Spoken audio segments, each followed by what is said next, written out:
¿Es que acaso el Liverpool en este verano 2025 ha firmado el mejor mercado de fichajes de la historia de la Premier League?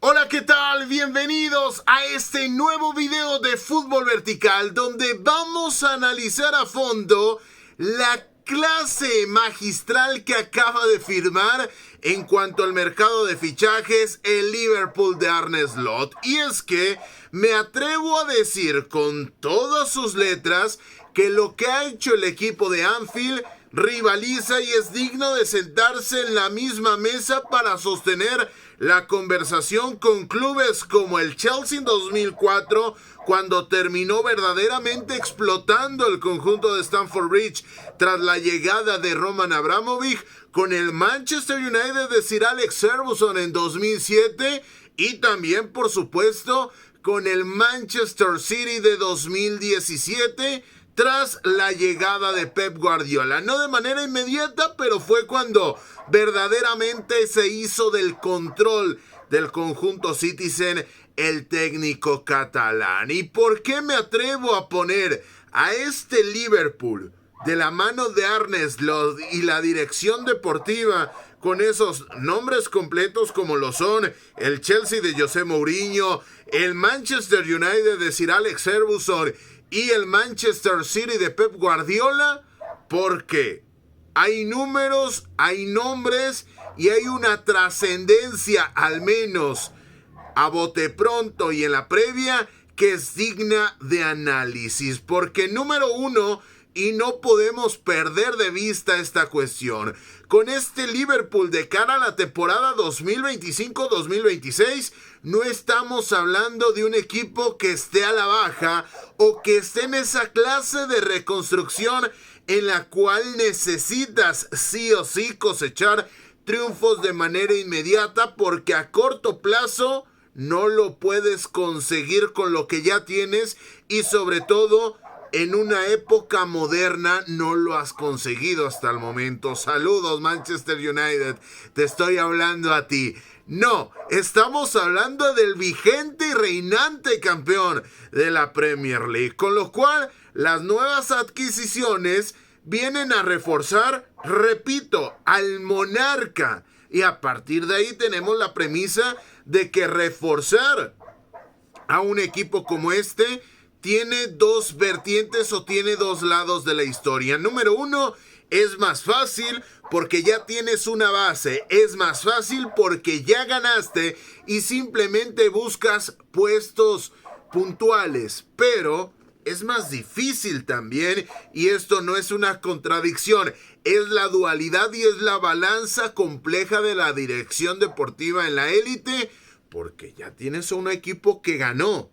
Desprenderte de piezas para que lleguen nuevas que en el papel suenan muy interesantes, pero que ya tienes piezas con las cuales llegaste al tope al menos de la Premier, es sin lugar a dudas un debate interno interesante de abordar. Pero es que, y ya volteando a ver de manera explícita lo que hizo este Liverpool, nos topamos con que adquirió, y podemos terminar el video aquí, a los 3 fichajes más valiosos de todo el mundo en esta ventana de transferencia. Estamos hablando en orden ascendente de Hugo Ekitike, que viene del Eintracht Frankfurt después de un fantástico paso por el equipo de las Águilas en la Bundesliga. De Florian Wirtz, que presumiblemente era el mejor jugador de la Bundesliga, ya no solamente la temporada anterior, ahí compitiendo con Jamal Musiala y con Harry Kane,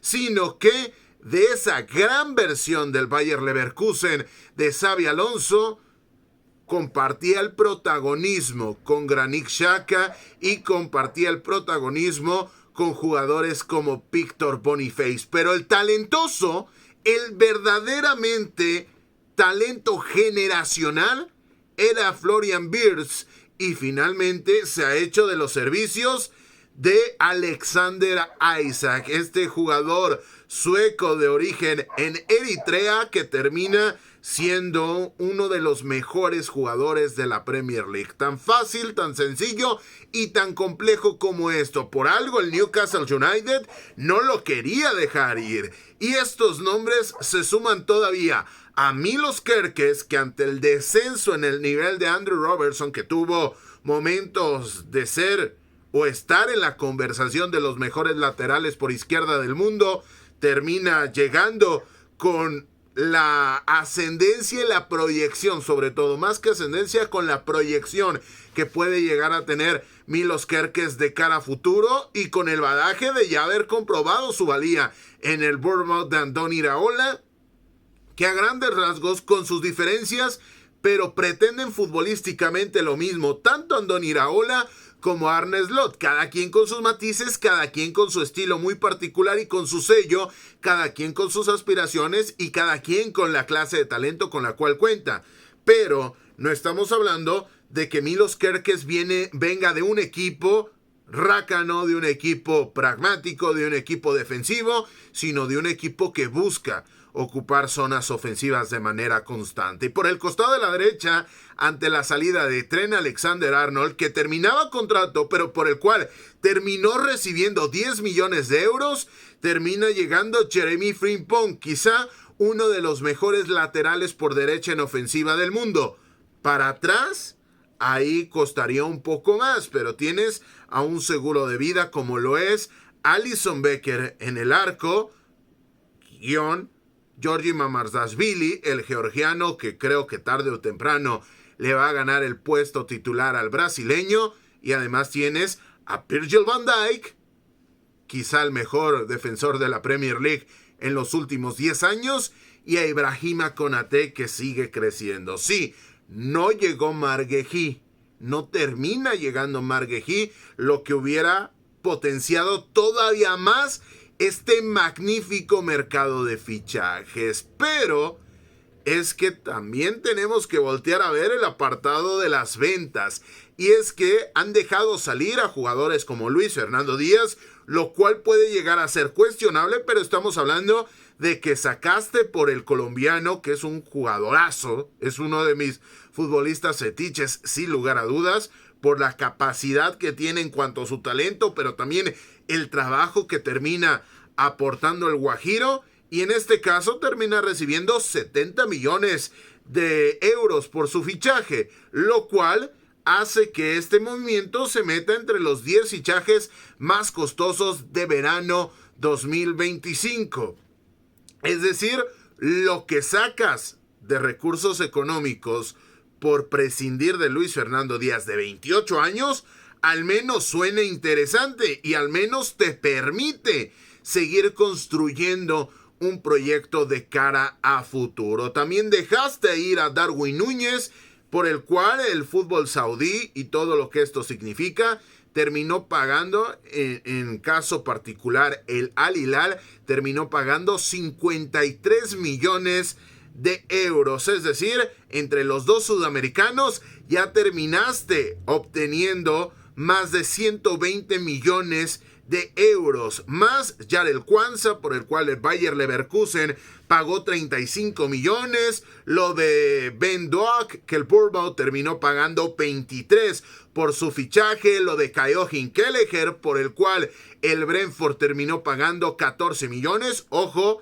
el de Irlanda del Norte me parece que es un portero válido, que ya merecía el hecho de ser titular, pero el Brentford ha pagado por un suplente 14, prácticamente 15 millones de euros, más las salidas de Tyler Morton, por el cual el Lyon pagó 10 millones, y la salida anticipada de Trent Alexander-Arnold, como ya lo decíamos, tanto lo quería el Real Madrid, con todo el sentido del mundo, es uno de los laterales de esta generación, pero ya iba a terminar su paso por el Liverpool por la vía de la agencia libre.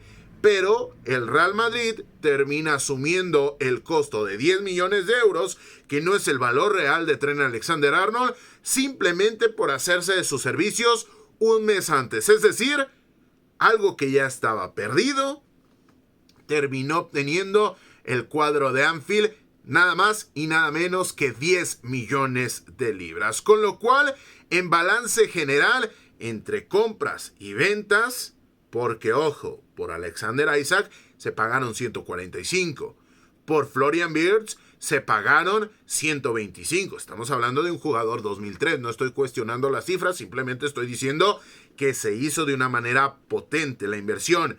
Y por un jugador como Hugo Ekitike terminas pagando alrededor de 90 millones de euros, con lo cual nos da un cómputo general y un nivel de inversión neto, repito, entre salidas y entre llegadas de 263 millones de euros. Habrá quien diga, bueno, tampoco es que Liverpool haya hecho con cacahuates oro. No, invierte totalmente.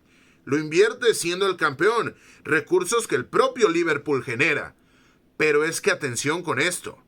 Esos 263 millones de euros convierten al equipo de Liverpool como uno de los que más invirtió. Pero en gasto neto no es el que más invirtió. Ese fue el Arsenal, que terminó pagando por Noni Madueke, que terminó pagando por Eberechi Eze, que terminó pagando por Martín Zubimendi, por Víctor Gyökeres, y habrá que sentarnos al debate de si son mejores o peores jugadores. Pero es que este Liverpool, que llega como campeón, que ya tenía un equipazo, que dejó salir a futbolistas cuyo ciclo parecía que ya estaba terminándose y por los cuales obtuvo buena cantidad de dinero, terminó trayendo al lateral del Bayer Leverkusen, repito, y titular en Países Bajos, al jugador lateral por izquierda del Bournemouth, que es de cara a futuro un lateral bastante válido. Trajo a uno de los mejores delanteros de la Bundesliga, a quizá el mejor jugador de la Bundesliga y el fútbol alemán de cara a futuro y sobre todo tras la lesión de Jamal Musiala, y trajo Alexander Isak, y ni siquiera con toda esa inversión, vaya que es la más alta en la historia de Liverpool, pero no es la más alta en la historia ni siquiera de este mercado de fichajes, ese equipo ha armado un auténtico equipazo. Así que, a bote pronto y a falta de lo que pueda ocurrir, y pese a que Marc Guehi no llegó, que hubiera llegado a complementar de muy buena manera esa saga central, para mí, para Carlos Alberto Valdés, el Liverpool acaba de firmar el mejor mercado de fichajes de la historia de la Premier League. ¿Para qué le alcanzará? El techo es muy alto. Ya consiguió llegar a la cima, al menos en Inglaterra. Repetir el título es algo tremendamente complejo, porque previo a la pandemia, el Liverpool jamás había ganado la Premier, pese a que había tenido grandes jugadores como Michael Owen, como Steven Gerrard, etcétera, etcétera, etcétera. Pero también tiene la cuota pendiente de la Champions League, donde compite con transatlánticos. Pero un equipo que antes de estos movimientos ya era uno de los favoritos a la Premier, a la Champions y a las copas nacionales en Inglaterra, ha adquirido todavía más talento. Así que sus posibilidades de ganar simplemente han terminado por multiplicarse. ¿Por cuántos múltiplos? Eso simplemente el tiempo lo va a decir, pero ha sido, insisto, una clase de cómo manejar un mercado, cómo comprar, cómo vender y cómo potenciar tus posibilidades de ganar. Muchas gracias por haber visto el canal. Recuerda, síguenos en redes sociales. Nosotros somos Fútbol Vertical y no olvides disfrutar del balón, porque el fútbol cada vez, y sobre todo para el Liverpool, hoy que la vida le sonríe, el fútbol cada vez es más vertical.